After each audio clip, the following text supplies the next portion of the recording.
బుద్ధి లేదన్నాడు వీడు. నేను అసలు ఈ కొండ మీద ఉండను, నువ్వు ఏమనుకుంటున్నావో, నేను లేకపోతే నీకు గౌరవం ఉందనుకుంటున్నావా, నా శిష్యుళ్ళని చెప్పాను కాబట్టి వస్తున్నారు నలుగురును అంటే నలుగురు రాకపోతే ఆయన బెంగపెట్టుకుంటాడని ఆయన ఉద్దేశం. అసలు నిజమైనటువంటి భక్తుడు మనుష్యులకు ఎంత దూరంగా ఉందామా, ఎంత ప్రశాంతంగా ఉందామా అని వెంపర్లాడతారు. భక్తిని అడ్డుపెట్టి పబ్లిసిటీలు కోరుకునే వాళ్ళు ఉంటారు, వాళ్ళు ఎంతమంది రావాలని కోరుకునేవాళ్ళు తప్ప నిజంగా భక్తితో ఉండాలనుకునేవాడు మౌనంగానో గ్రంథపఠనం చేసుకుంటూనో జపం చేసుకుంటూనో గడపాలి, ఏకాంతంగా ఉండాలని అభిలషిస్తాడు తప్ప ఆయనకి ఇంకొక కోరిక ఉండదు. అందుకే మీరు ఎప్పుడైనా గమనించండి, ఆ ఏకాంతంగా ఉండడానికి వాళ్ళకి రాజసౌధాలు అక్కర్లేదు, వాళ్ళకి ఏం అక్కర్లేదు.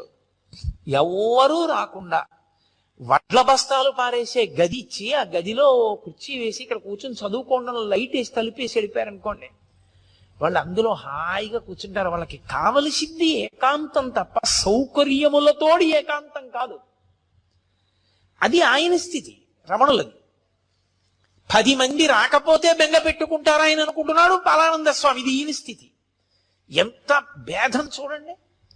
ఒక్క రమణ మహర్షి యొక్క జీవితాన్ని పరిశీలనం చేస్తే ఆత్మస్థితిని పొందినటువంటి యోగి ఎన్ని కష్టాలు అనుభవించవలసి ఉంటుందో ఆయన అర్థం చేసుకోలేని వాళ్ళు ఎంతమంది చుట్టూ చేరుతారో గమనిస్తే అది ఎంత కష్టమో. అసలు అలా నిలబడడం ఎంత కష్టపడి నిలబెట్టుకోవలసి ఉంటుంది. ఎందుకని ఎక్కడైనా ప్రతిస్పందించారనుకోండి, నోటి వెంట ఏదైనా అన్నారో అయిపోతుందంతే, ఆ మాట పోయిందంతే, తపస్సంతా భగ్నమైపోయింది. అలా కానీ రాగద్వేషములకు వశులయ్యారా మళ్ళీ పునర్జన్మల్లో కెడతారు. అందుకని ఎప్పుడూ ఆ స్థాయిలోనే నిలబడి ఉంటారు వాళ్ళు. ఉమ్ములేశాడు, వెళ్ళిపోయాడు, కిందకి వెళ్ళాడు, ఏదో రైలు ఎక్కాడు, వెళ్ళిపోతున్నాడు. ఈ కోపం మీద ఉన్నాడు కదూ, కోపానికి ఓ లక్షణం ఉంటుంది. అది ఎక్కడ నుంచో వస్తుంది అనుకుంటే తప్పు. కోపం వచ్చింది అంటారు. కోపం వచ్చింది అంటే ఎక్కడి నుంచో వచ్చి ఉండాలి. ఇప్పుడు కోటేశ్వరారు సభకు వచ్చారు అంటే ఎక్కడి నుంచో వచ్చాను నేను ఈ సభకి, కోపం వచ్చింది అంటారు. కోపం బయట నుంచి లోపలికి రాదు, ఇక్కడే ఉంటుంది. ఉండేది అవకాశం కోసం ఎదురు చూస్తుంటుంది. అవకాశం వచ్చినప్పుడు పైకి లేచిందా అది క్రోధమూర్ఛిత అంటుంటారు వాల్మీకి మహర్షి. వశుణ్ణి చేసుకుంటుంది. అందుకే క్రోధం ఆవహిస్తే ఉండే లక్షణం ఏమిటో తెలుసా? మొట్టమొదటి లక్షణం, నాలుక మీద అదుపు పోతుంది. మీరు ఏం మాట్లాడుతున్నారన్న దాని మీద అదుపు ఏమీ ఉండదు. ఇంకా అదుపు లేని మాట నోటి వెంట వస్తుంది. ఆలోచన చనిపోతుంది. అదుపు లేనంత వేగంతో నోటి వెంట మాటలు వస్తాయి. బాగా ప్రశాంతంగా ఉంటే విశేషమైన అదుపులో వాక్ ఉంటుంది. తక్కెట్లో పెట్టి ఆలోచించి మాట మాట్లాడతాడు. అంత ప్రశాంతంగా ఉంటాడు. ప్రశాంతతకి పూర్తి విరుద్ధం క్రోధం.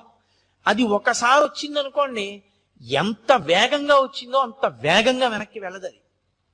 అది పట్టుకుని ఉంటుంది, చాలాసేపు పట్టుకుని ఊపుతుంది. దానికి ఆ లక్షణం ఉంటుంది. అందుకే మీరు చూడండి, ఎవరి మీదో చాలా కోప్పడి చాలా దెబ్బలాడి వెళ్ళిపోతున్నాడు అనుకోండి, మోటార్ సైకిల్ మీద వెళ్ళిపోతుంటే స్పీడ్గా వెళ్ళిపోతూ ఇలా అనుకుంటూ తనలో తానే ఏదో ఇలా అనేసుకుంటుంటాడు. అంటే అలా అంటాడా నన్ను, నేను ఇలా అనవలసింది, వాడికి సిగ్గు లేదు, నేను ఇలా అన్నాను, ఇంకా ఇలా కూడా అనవలసింది అని ఇంకా తను ఎవరితో దెబ్బలాడాడో వాడు తను ఎదురుగుండా ఉన్నాడు అనుకుని మనసులో ఊగిపోతుంటాడు ఆ క్రోధంతో.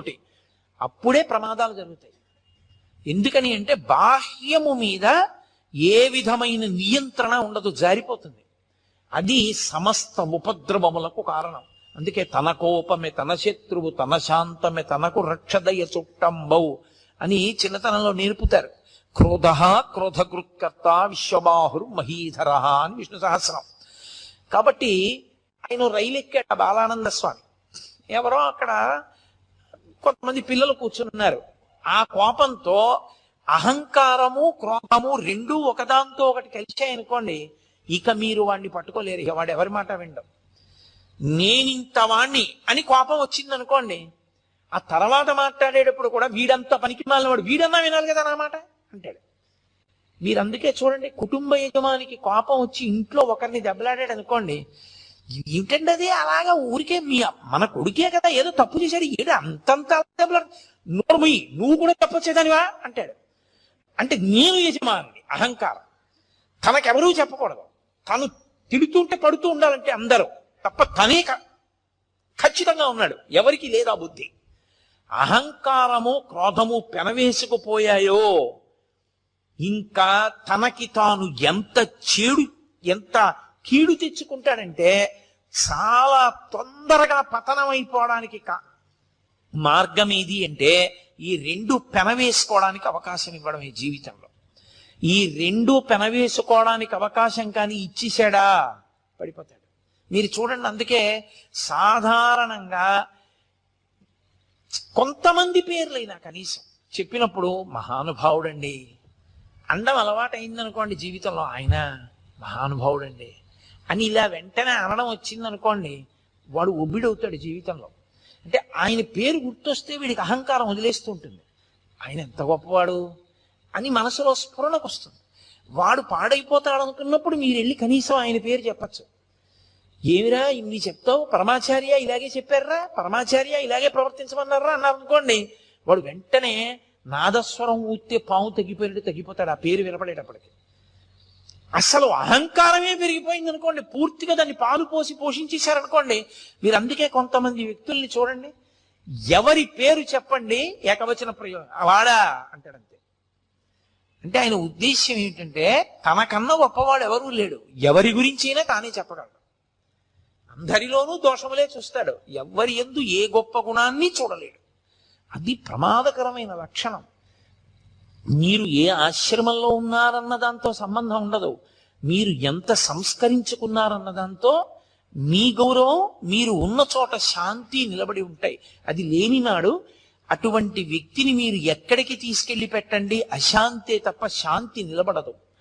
అది రమణ మహర్షిని అడ్డుపెట్టి పరిశీలనం చేసినప్పుడు రమణ తత్వం ఎంత శాంతికారకమో ఆయన పక్కన పెట్టి చూసినప్పుడు ఇవన్నీ అంత అశాంతికారకములు. ఆ పిల్లల్ని పట్టుకుని ధూర్తతనంగా మాట్లాడాడు. రైల్లో ఎక్కిన తర్వాత ఇతనెవరో వాళ్ళకేం తెలుసు, వాళ్ళెవరో ఇతనికేం తెలుసు, నేనింత గొప్పవాడిని నేను అనుకుంటున్నాను కానీ వాడికి ఎలా తెలుస్తుంది నేను గొప్పవాడినో కాదో? తెలియదు కదా. అలా అనుకోవడానికి అవకాశం ఎక్కడ ఉంటుంది? అలా అనుకోకూడదు. అలా అనుకుంటే అసలు నువ్వు జీవితంలో ఇవ్వడలేవు. ఇవాళ రాత్రి సన్మానం అయింది, 150 పూలదండలు వేశారు. రేపు పొద్దున నీ కర్మకాలి రిజర్వేషన్ లేకుండా ప్రయాణం చేయాల్సి వచ్చింది. నువ్వు జనరల్ కంపార్ట్మెంట్ లో అవసరమైతే మరుగుదొడ్డి దగ్గర నిలబడాలంతే. నిన్ననే నాకు దండలేశారు, ఏమిటిది అందరూ నా మీద ఇలా పడిపోవడం, నాకు లేచి సీటు ఇవ్వద్దా అంటే అందరూ కలిపి నేను భోగిలోంచి కిందకి దోసేస్తారు. దీపం ఈ ఊళ్ళో నువ్వు ఎక్క రైలే, ఇక అంత గొప్పవాడు అయితే కారు ఎక్కవా, అంతేగాని ఏమి నువ్వు ఎక్కితే సీట్ ఎందుకు ఇస్తాను నీకంటారు. నువ్వు నీకు నేనింతవాణ్ణి అనుకున్నప్పుడు నువ్వు ఇమడలేవు. నువ్వు ఎక్కడున్నావో తెలుసుకోవడం నీకు అలవాటైన నాడు మహామహులంతటి వారు అవకాశం, సందర్భం, సమయం కలిసి రానప్పుడు సమయానికి అనుగుణంగా అలా ప్రవర్తించారు. రామచంద్ర ప్రభు అంతటి వాడు 14 ఏళ్ళు అరణ్యవాసం చేశాడు. నేనెంతటి వాణ్ణి? అవసరం అలా వచ్చింది, పూర్వజన్మ కర్మక్షయం ఇలా అయిపోతుంది. కాబట్టి ఇప్పుడు ఈ కష్టం ఏమిటో, ఇది ఎలా ఉంటుందో, ఇంతమందితో కలిసి నిలబడి వెళ్ళడం ఇదో అనుభూతి. పరమేశ్వరానుగ్రహం ఉత్తప్పుడు కుదురుతుందా? వస్తుంటే తప్పుకోండి అంటారు. ఎంత సంతోషంగా ఉంది ఇవాళ అనుకుని నించున్నాడు అనుకోండి, ప్రశాంతంగా ఉంటాడు. నిన్ను పరిశీలించుకోవడంలో నీకు శాంతి, ఇతరులకు శాంతి. అది నీకు రాకపోగానే ప్రమాదం. కోపం రావడం తప్పు కాదు, కోపం రావాలి. దేనికి రావాలో తెలుసా? వ్యవస్థని చక్కదిద్దడానికి కోపాన్ని నటించాలి. ఒక్కొక్కసారి కోపం వచ్చేసి కాదు, కోపం నటించాలి. కోపం వచ్చేసింది అన్నట్టు ఉండాలి. 1-2 నిమిషాలకి వస్తే కదా కోపం, వస్తే ఊపేస్తుంది. కోపం వదిలేసినట్టుగా నటించి చక్కగా మాట్లాడి వెళ్ళిపోవాలి. కోపము వ్యవస్థని దిద్దడానికి సాధనం అవ్వాలి తప్ప కోపమునకు తాను వశుడు కాకుండా ఉండాలంటే ఎంతో పరిశీలన ఉండాలి. అది మహానుభావులకు ఉంటుంది. వేషాలు కడితే ఎక్కడి నుంచి వస్తుంది? అందుకని ఆయన రైల్లోకి వెళ్ళాడు, ఆ పిల్లలతోటి దెబ్బలాట పెట్టుకున్నాడు. నా అంతటి వాడిని చెప్తుంటే బుద్ధి లేదా, నీ చెప్పిన పని చెయ్యొద్దా అన్నాడు. ఆ పెట్టేదో తీయమన్నాడు, వాళ్ళు తీయలేదు. వాళ్ళకి కోపం వచ్చింది. వెంటనే అతను కాలి చెప్పు తీసి ఒళ్ళంతా ముద్దర్లు పడేటట్టు కొట్టాడు. అయిపోయిందా అహంకారం? ఇప్పుడు నేను ఫలానా అన్నాడు, ఎక్కువ అంటాడు. అయిపోయిందా నీ గౌరవం? ఒకవేళ నువ్వు ఎవరో తెలుసు అని వెళ్ళి నించున్నారు. వెళ్ళి నించుంటే రైల్వే స్టేషన్లో ఆ రోజున నేను రైలు ఎక్కినప్పుడు ఏమైందో నీకు తెలిసిందా అని అడిగాడు. ఎంత విచిత్రమైన ప్రశ్న చూడండి. అంటే తనకి అవమానం జరిగిందని ఆయనకి తెలిసిపోయిందేమో. ఏమైంది నాకు తెలీదు అని ఆయన అన్నారు అనుకోండి, ఏమీ తెలియనట్టే ఉంటాడు. తెలిసింది అన్నారు అనుకోండి, సంగతి తెలిసిపోయింది కదా. నీ ముఖం మీద ఉమ్మేసి వెళ్ళబట్టే చెప్పులు ఇట్టు కొట్టారు ఒళ్ళంతా. నేను బుద్ధి లేనివాడిని అన్న విషయం నిరూపింపబడింది అక్కడ. నువ్వే గొప్పవాడమని తెలిసిపోయిందని కదా దాని ఉద్దేశ్యం. ఆయన ఏమీ అనలేదు, అలాగే అన్నాడు. అతనే అన్నాడు, నీ ముఖం మీద ఉమ్ము వేసి వెళ్ళాను కదా, ఒళ్ళంతా చెప్పులతో కొట్టారు. నీకు ఇంకా నా మీద ప్రతీకార భావన ఉందా ఉమ్మేశానని? ఎవరు లేరుగా నా చుట్టూ, నా మీద నువ్వు ఉమ్ములేయి అన్నాడు. చుట్టూ ఎవరూ లేరు కాబట్టి. అది మీరు ఒక సందర్భంగా తీసుకోకండి. నేను మీతో మనవి చేసేది అదే. మనుష్యులు అహంకారంతో ఉన్నప్పుడు ఉండేటటువంటి లక్షణాలు ఎలా ఉంటాయో, ఎప్పుడూ ఒక్కలా ఉండగలిగినటువంటి స్థితప్రజ్ఞుడు ఎలా ఉంటాడో, రమణుల జీవితంలో ఎన్ని సందర్భాలు, నేను ఎక్కడ చెప్పను, కొన్ని సంవత్సరాలు ప్రసంగం చేయాలి నేను ప్రతిదాన్ని విశ్లేషించడం మొదలు పెడితే. కాబట్టి ఆయన ఏమీ అనలేదు, ఊరుకున్నారు. ఊరుకుంటే అన్నాడు, మళ్ళీ అంతలో అహంకారం వచ్చింది. పూర్వస్థాయి తనకు ఉండాలి. అందుకని పద విరూపాక్ష గుహలో కూర్చుందాం, నీకు నేను ఇవాళ ఒక కొత్తది యోగ విద్య ఒకటి నేర్పుతాను పద అన్నాడు. ఆయన ఏమీ అనలేదు. ఆయన ముందు నడుస్తున్నాడు, ఈయన వెనకాల నడిచాడు. ఈయన కూర్చున్నారు, ఆయన కూర్చున్నాడు. కూర్చున్న తర్వాత అన్నాడు, ఇప్పుడు నేను నీకు యోగ విద్య నేర్పుతాను అన్నాను కాదు, ఊపిరి ఇలా తీ. ఆయన మామూలుగానే ఇలా చూస్తూ తీసుకుంటున్నారు, ఆయన ఏమీ చేయలేదు.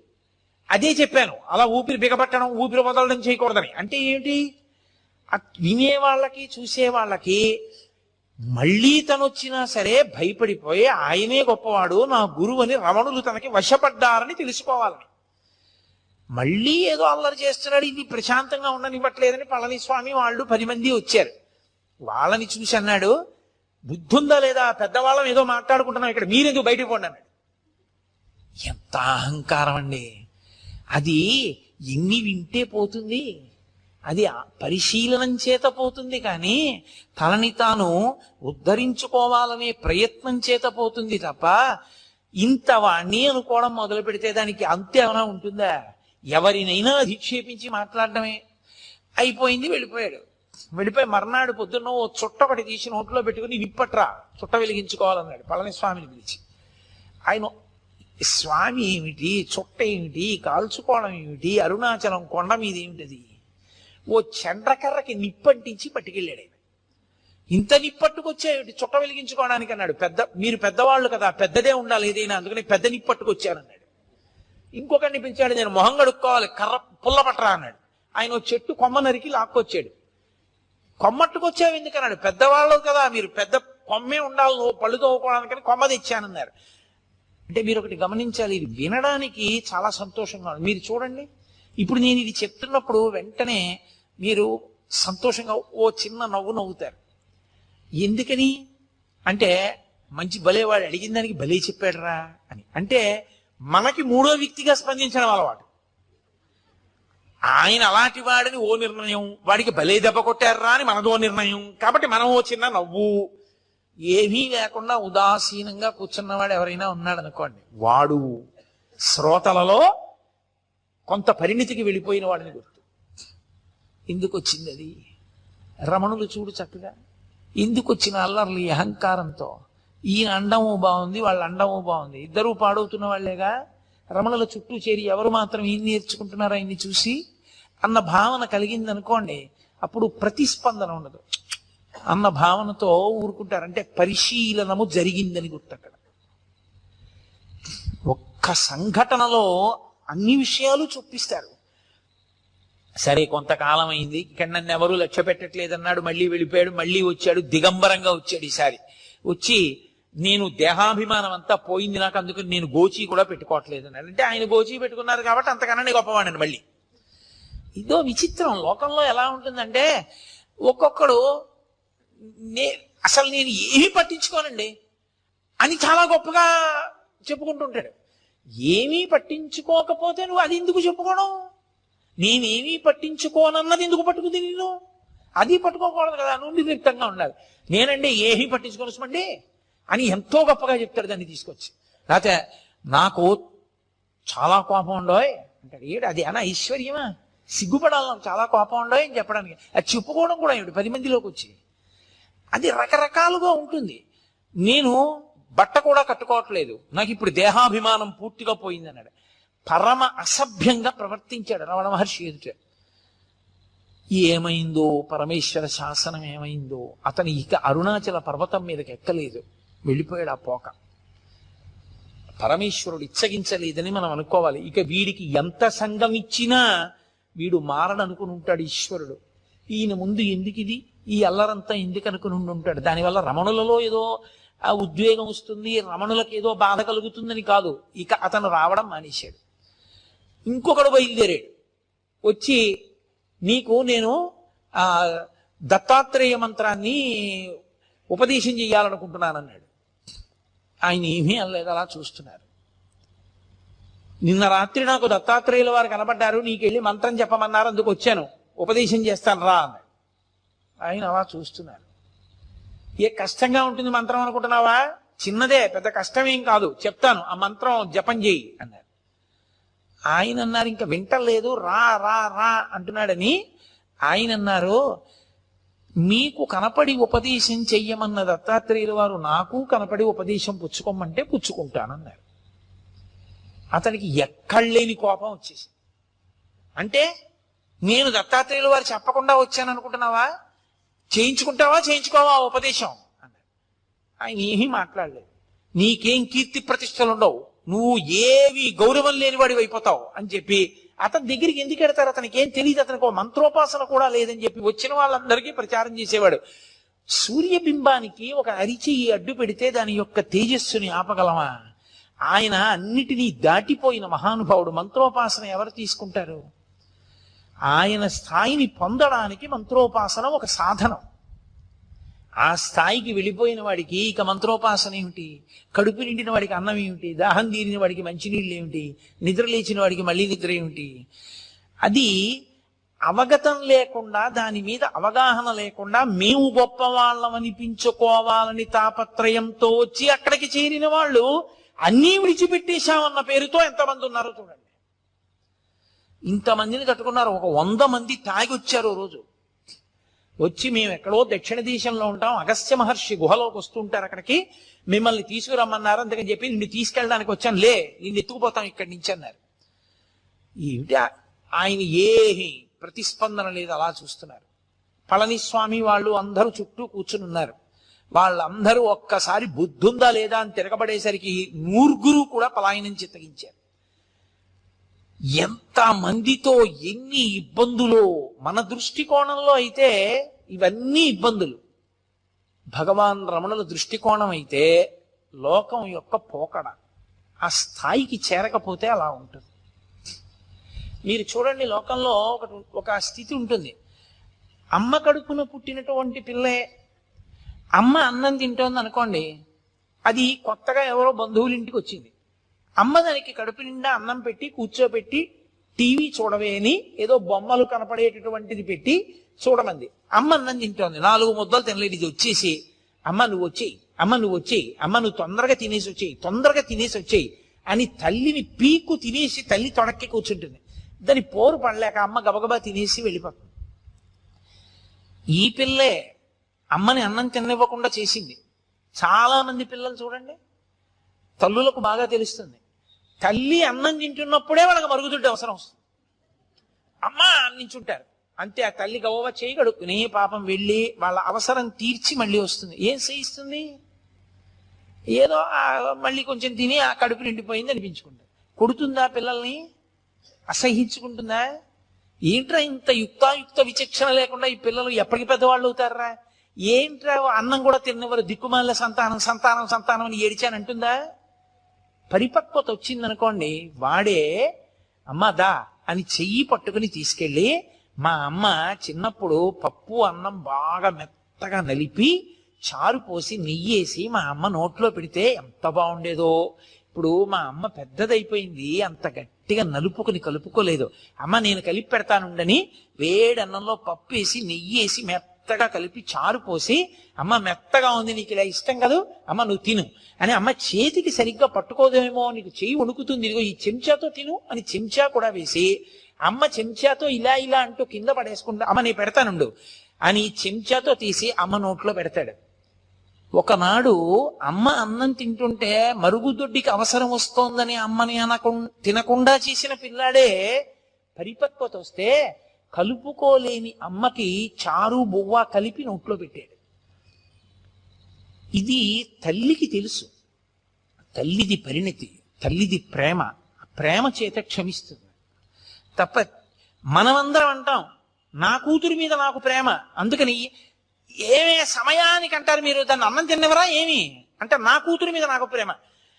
నాన్నగారండి దాన్ని ఏమనకండి పర్వాలేదు, నేను మళ్ళీ తింటాను కదా అంటుంది. కానీ నేను ఎక్కువ దెబ్బలాడాను అనుకోండి, నా మనవన్నో మనవరాలనో నా కూతురు తట్టుకోలేదు అంటే, నాకు మనవలు ఉన్నారనుకుంటున్నారేమో. లోకం పోకడ చూసి నేను నా తాతగా నా స్థానాన్ని నేను ఊహ చేస్తుంటాను.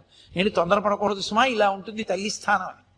కాబట్టి తల్లి ప్రేమ ఉంది కాబట్టి కదా వాడు పరిపక్వత పొందాడు. తల్లికి ఆ ప్రేమ లేదనుకోండి, అన్నం తినే వేళటికే పిలుస్తావురా అని చెప్పి రోజు కొట్టేసింది అనుకోండి, వాడు ఏమైపోయి ఉండేవాడు. వాడు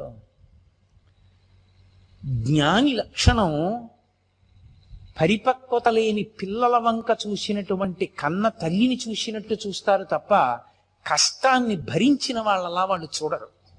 వీడు ఇలా ప్రవర్తించాడు, నేను ఎలాగో అలా భరించానని వాళ్ళు అనుకోరు. పరిపక్వత పొందలేదు, ఆ స్థాయి రాలేదు. పరమేశ్వరుడు అనుగ్రహించాలి. ఇటువంటి వ్యగ్రతలకి ద్వంద్వములకు లోను కాకుండుగాక, ప్రశాంతముగా ఉండుగాక అని నేను ఇందాక చెప్పానే. సినిమా చూస్తూ మనం పోలీస్ స్టేషన్కి ఎలా వెళ్ళామో అలా చూస్తూ ఉంటారు వాళ్ళు. అది అలా ప్రతిస్పందన లేకుండా పరిపూర్ణ ప్రేమతో అపరాధాలని మన్నించేస్తారు కాబట్టే మళ్ళీ ఎప్పుడూ ఎక్కడా దాని గురించి చెప్పరు.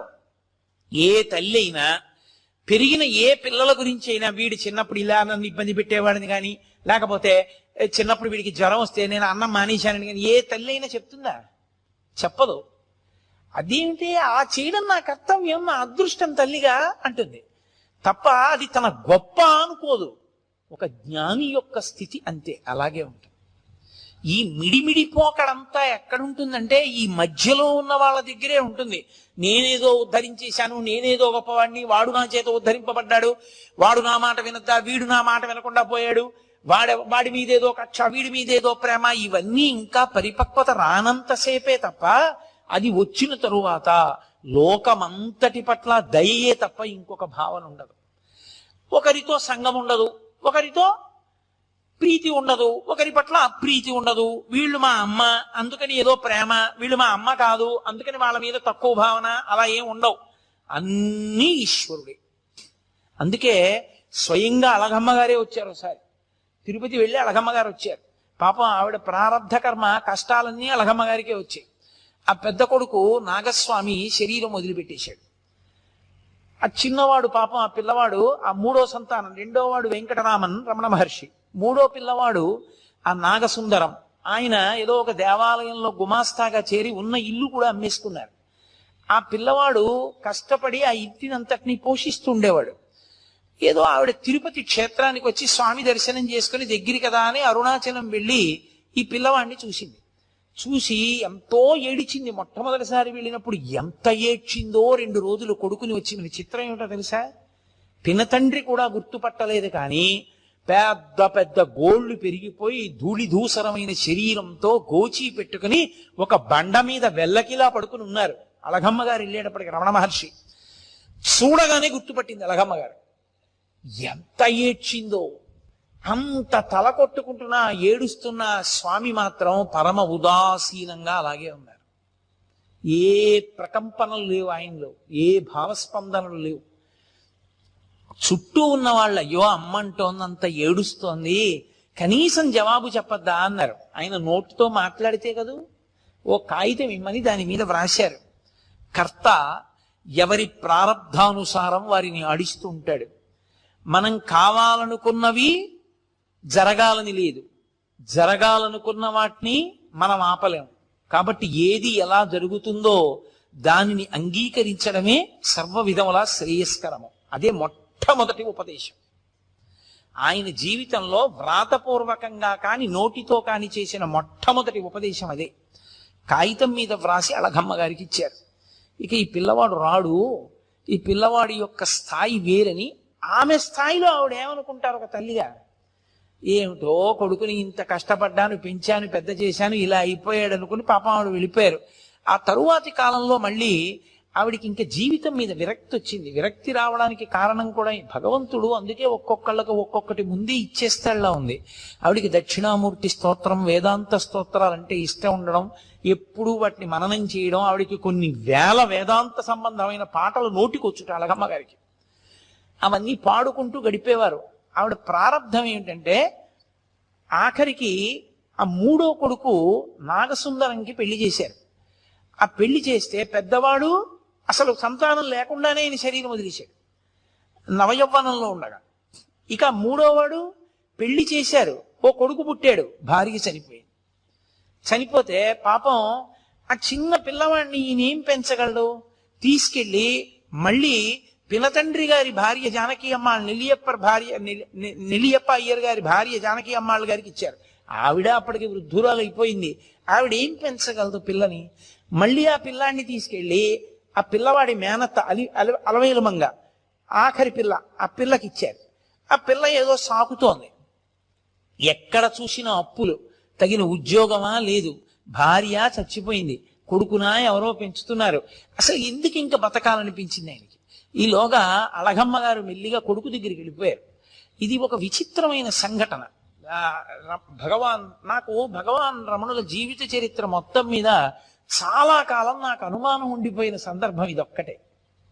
ఆ తర్వాత నాకు పరమేశ్వర అనుగ్రహం వల్ల యథార్థంగా చెప్పాలంటే రమణ మహర్షి ఒక వ్యక్తి రూపంలో అనుమానాన్ని తీర్చారు. అప్పటి వరకు నాకు ఇది ఎందుకు అలా జరిగింది అని అర్థమయ్యేది కాదు. అళగమ్మ గారు కొడుకు దగ్గరికి వెళ్ళిపోతానని చెప్పి అరుణాచలం వెళ్ళిపోయి అరుణాచలంలోనే ఒకరి ఇంట్లో ఉండేవారు. ఆవిడికి విరూపాక్ష గుహలోనే ఉండాలి కొడుకుతో అని కోరిక. కూతురు అలమేలమంగ అడిగిందమ్మా, మా ఇంటికి వచ్చేసేయమ్మా, మాతో ఉండమని. అయినా కూడా కొండ మీదకి వెళ్ళిపోయి, సరే పెద్ద ఆవిడ ఉన్నంత కాలం ఉండదు, ఇంకా ఆవిడ కిందెందుకని ఆవిడ్ని కూడా విరూపాక్ష గుహకి తీసుకొచ్చేశారు. అది చిన్న గుహ, బయటకు చిన్న గదిలా ఉంటుంది, లోపల గుహ ఉంటుంది. అక్కడే ఈవిడ ఉండేవారు. అక్కడ ఈవిడిది ఆచారం, సంప్రదాయం, తడి పొడి మడి మైల ఆచారము ఈవిడిది. ఆయనేమో అగ్నిహోత్రం, మహాజ్ఞాని, ఆయన అన్నిటికీ అతీతుడు. ఆయన దగ్గరికి వచ్చి ఒకప్పుడు ఒక వ్యక్తి ఏడిచాడు, నేను ఎన్ని కష్టాలు పడుతున్నానో నేను చేసిన పాపాలేనని. ఆఖరికి విని విని విని విని విని ఎప్పుడూ మాట్లాడని భగవాన్ రమణులు అన్నారు, అన్ని పాపాలున్నాయా నిన్ను బాధపెట్టడానికి అన్నారు. చాలా పాపం చేసేసానన్నాడు. నాకు ఇచ్చేస్తావా, పుచ్చేసుకుంటానో, అప్పుడు నీకు శాంతమా అన్నారు. ఇచ్చేస్తాను, పుచ్చేసుకుంటానా అన్నాడు. ఇచ్చేసేయి అన్నాడు. అయితే నీళ్లు పోసి ధార పోసి నేను పుచ్చేసుకుంటాను ఆ పాపాలన్నాడు. ఆయన చేతులు చాపారు, అతను నీళ్లతో ధార పోసేశాడు. నా పాపాలన్నీ నీకు ఇచ్చేస్తున్నాడు. ఆయన పుచ్చేసుకున్నాడు. పుచ్చేసుకుంటే ఏమైనా అయిపోయిందా? ఇప్పుడు ఆయన్ని పాపాలు బాధిస్తాయని మీరు అనుకుంటున్నారా? ఒక్క విషయం గుర్తుపెట్టుకోవాలి. ఓ కొవ్వొత్తి వెలుగుతోంది అనుకోండి, దాని మీద నేను నీటి బొట్టు వేశాను అనుకోండి, కొవ్వొత్తి నిధనం అయిపోతుంది. పొయ్యి వెలుగుతోంది అనుకోండి, నేను చారెడు నీళ్లు తీసి ఇలా అన్నాను అనుకోండి, మంట నిధనం అవుతుంది. ఒక ఇల్లు కాలిపోతోంది అనుకోండి, పోనీ అమంగళకరమైన మాట ఎందుకు, అరణ్యంలో దావానలం వ్యాప్తి చెందింది అనుకోండి, పెద్ద మంట, అరణ్యం కాలిపోతోంది అనుకోండి, నేను వెళ్ళి చారెడు నీళ్లు తీసి చల్లాను అనుకోండి, మంట ఏమైనా నిధనం అవుతుందా? ఈ నీళ్లు కాలిపోతాయి. నీరు నిప్పు నార్పాలి, కానీ అంత మంటలో చారెడు నీళ్లు పడితే మరిగి ఆవిరైపోతాయి, కాలిపోతాయి. ఆర్పవలసిన నీరు కాలిపోయింది మంటలో. ఎందుకని? మంట పెద్దది, నీరు తక్కువ. రగిలిపోతున్న జ్ఞానాగ్ని పరమేశ్వర స్వరూపం అది. అది పాపాలు పుచ్చుకుంటే మాత్రం దాన్ని ఏమైనా చేస్తాయా? దగ్ధమైపోతాయి అంతే. ఇంకొకరికి శాంతినివ్వడానికి పాపాలు పుచ్చేసుకున్నారంతే మహానుభావులు. అంతటి ద్వంద్వాతీత స్థితి. రమణుల పేరు చెప్తే చాలు గురువుల యొక్క అనుగ్రహం కలుగుతుంది, అరుణాచలేశ్వరుడి యొక్క అనుగ్రహం కలుగుతుంది. సాక్షాత్ సుబ్రహ్మణ్యావతారం. అంతటి మహానుభావుడు గుహలో కూర్చునుండగా కావ్యకంఠ గణపతి ముని ఒక్కరే ఉన్నారు. ఒక్కరే ఉండగా 6 జ్యోతులు ఆయన యొక్క తలని నుదిటిని తాకి ఆయనలో లీనమైపోవడం చూసి ఒళ్ళు గగుర్పొడిచింది కావ్యకంఠ గణపతి మునికి. ఓ 6 జ్యోతులైన నుదురుని తాకి ఐక్యం అయ్యాయంటే ఇది షణ్ముఖ స్వరూపం, సుబ్రహ్మణ్య స్వరూపం అని నిర్ధారించారు. అలగమ్మ గారికి పాపం మడి మైలా, ఆవిడ తాపత్రయం ఆవిడది, ఆవిడ ఆచారం ఆవిడది, అది తప్పు అని మాత్రం అనకూడదు సుమండి. నేను మీతో తరచుగా మనవి చేస్తున్నాను, జ్ఞానికి ఇవేం ఉండవు. జ్ఞాని వీటన్నింటికన్నా అతీతమైన స్థాయిలో ఉంటాడు, ఏ ప్రతిస్పందన ఉండదు. కానీ రమణ భగవానుల్ని చూసి మీరు కూడా అంటే మనం కూడా అలా ఉందాం అనుకుంటే తప్పు. ఆ స్థాయికి చేరకుండా అలా చేయకూడదు, చాలా పొరపాటు, అలా ఉండకూడదు. ఆవిడ ఉల్లిపాయ వేనిచ్చేవారు కాదు, ఉల్లిపాయ వేకండి, ఉల్లిపాయ తినకూడదు అనేవారు. ములక్కాడ పట్టుకొస్తే ములక్కాడ వేనిచ్చేవారు కాదు, భిక్షాన్నం ఏమిటని ఆవిడే పోయి పెట్టుకుని వండుకుంటూ ఉండేవారు. నేను పెట్టుకుంటాను కొడుకు అంటుండేవారు. రమణులు ఆవిడ్ని చూసి పరిహాసం ఆడేవారు. మా అమ్మ మోక్షానికి ఎడుతూ ఉంటే ఉల్లిపాయలు పర్వతాలై అడ్డుపడిపోతాయి, ములక్కాడ అరణ్యాలు అయిపోయి చిక్కుపోతుంది, అందుకని మా అమ్మ తిందంటుండేవారు. ఆవిడ నేను అమ్మని కాబట్టి నేను పెడితే తినాలి, నాతో మాట్లాడాలనేది. ఆయన అనేవారు, ఎవరు అమ్మ, నాకు అందరు అమ్మలే తప్ప నువ్వు ఒక్కదానివే నాకు అమ్మవి కావు, నాకు లోకమంతా తల్లులే అనేవారు. ఆయన దృష్టికోణం అది. అలా రమణుల గురించి చదివి నేను అనకూడదు, నేను మా అమ్మని గౌరవించాలి, మా అమ్మకి నమస్కారం చేయాలి. అవునమ్మా నువ్వు నా తల్లి అనాలి. నేను ఇంకా రమణుల స్థాయికి పొందలా, రమణుల స్థాయిని పొందిన నాడు నేను అలా మాట్లాడాలని ప్రయత్నం చేయక్కర్లా, ఆ మాట అప్పుడు అదే వస్తుంది. అంతేకాని జ్ఞానిని చూసి ఎన్నడూ అనుకరించరాదు, రమణులు అన్నారు కదా అని అనే ప్రయత్నం చేయకూడదు. అది చాలా పొరపాటు. ఇవాళ చాలా చోట్ల చాలా మంది చేసే పెద్ద పొరపాటు అక్కడే చేస్తారు. అలా చేయకూడదు. జ్ఞానిని అనుకరిస్తే భంగపాటు పొందుతారు. ఎందుకో తెలుసా, మీ అనుష్ఠానం పోతుంది. జ్ఞాని కాకుండా జ్ఞానిలా ప్రవర్తిస్తే పరమ ప్రమాదం. ఏది, రమణులు అన్నారు, నువ్వు అన్నావు తల్లిని, రమణులు భిక్షాన్నం తింటారు, నువ్వు తింటావా? రమణులని జటాస్వామి ఆ తర్వాత బాలానంద స్వామి అలా ప్రవర్తించిన ఆయన అలా ఉండగలరు, నువ్వు ఉండగలవా? ఉండగలిగితే అలా కూడాను. జ్ఞాని స్థితిని చూసి జ్ఞాని ఎలా ఉన్నాడో అలా నువ్వు ఉండే ప్రయత్నం చేస్తే చాలా ప్రమాదం వస్తుంది. అలా ఎప్పుడూ చేయకూడదు. ఆచారకాండే. రమణులు అలా అన్నారు అంటే అది ఆయన స్థాయి. అటువంటి భగవానుల దగ్గరికి ఒకప్పుడు కావ్యకంఠ గణపతి ముని వచ్చారు. నేను కావ్యకంఠ గణపతి ముని గురించి కేవలం 1-2 వాక్యాలు చెప్పి వదిలేశాను అనుకోండి, అంతకన్నా అన్యాయమైన విషయం ఇంకోటి లేదు రమణతత్వం చెప్పేటప్పుడు. ఎందుకంటే రమణులకు కావ్యకంఠ గణపతి మునికి అంత సాన్నిహిత్యం. కావ్యకంఠ గణపతి ముని గురించి చెప్తే రమణుల గురించి చెప్పాలి, రమణుల గురించి చెప్తే కావ్యకంఠ గణపతి ముని గురించి చెప్పాలి.